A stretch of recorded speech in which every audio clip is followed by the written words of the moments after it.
The new singer is Ray Wilson, who comes from a band called Stiltskin.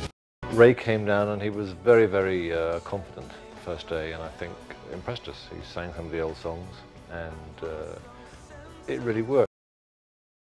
The day I auditioned for Genesis was quite nerve-wracking, to be honest, because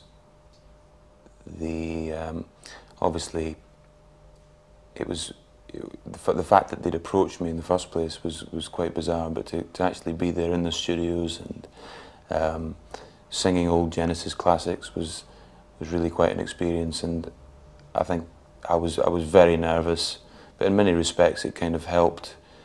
It helped me sing the songs better and with more conviction, to be honest with you, because the kind of adrenaline kept me pumped up for it. It has a sort of power and a passion that not all singers have. I think Phil left because I think being in a group is always a compromise. I think we accept that. And there comes a time when the compromise you have to make suddenly isn't worth what you have to go through. And the pressure of, in fact, of going from solo Phil Collins to Genesis back to back does become a problem. It makes your sort of workload very hard, and you almost feel you're on a train you can't get off. I think I should add that it's a very amicable departure. I, in a way, was surprised he stayed with us as long as he did. I mean, he's got such a successful solo career, independent of the group. It must be very seductive to constantly want to go to that, so you can follow your own ideas right the way through. My own musical background, I got involved with music when I was at school. My older brother, Steve, was playing in a band at school, and I kind of looked up and envied him somewhat, and to cut a long story short, eventually got involved with one of the school bands and performed at school. And I think from the very first time, the first time I was on stage, I'd played to about 1,200 kids. So it was really quite an experience to be 14 playing to that kind of audience. And I just loved it. I felt made for it. And I moved to Edinburgh and got involved with a band called Guaranteed Pure. We did our own band and worked together for about 4 years. Then Stiltskin came along. Obviously I had a kind of massive success with them over a very short period of time. The largest venue I played was to about 50,000 people, which was Park Pop in Holland, actually, which was, I think, in hindsight, looking back, it was a good thing because it prepared me for this, to work with Genesis. It's been a good schooling, if you like. When Ray came on board, first of all, it took a little while to just get an idea as to how his voice was going to fit in the sound, and that made the album, I think, a little slower than normal.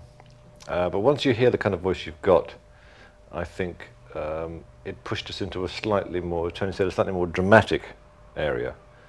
The album's a bit rockier and a bit darker, a bit more like old Genesis, really, I think. Sometimes you can imagine a voice singing songs you write, and sometimes you can't.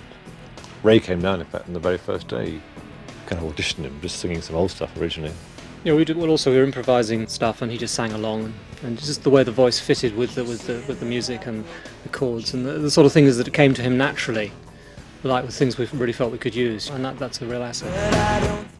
Here we are, Tony and I in the same band for, well, many years, let's not add it up, and suddenly are faced with a new challenge, and you have to kind of reinvent yourself a little bit. And I think at our stage in our career, that's quite an exciting thing. We're pleased with the new album because it's been obviously a harder album to make. The new singer and a new drummer as well. I think the feeling that we look at it, the way we look at it now, is that it feels to us like a Genesis record. Obviously it's different because of a different voice. Settled in with the guys very quickly. They kind of made the whole job easy, and it was really a relaxed atmosphere. Mike and Tony are very laid back, very professional, and they've just obviously gone through the recording process so many times, and we just seemed to get on well, and it just felt really normal from the word go.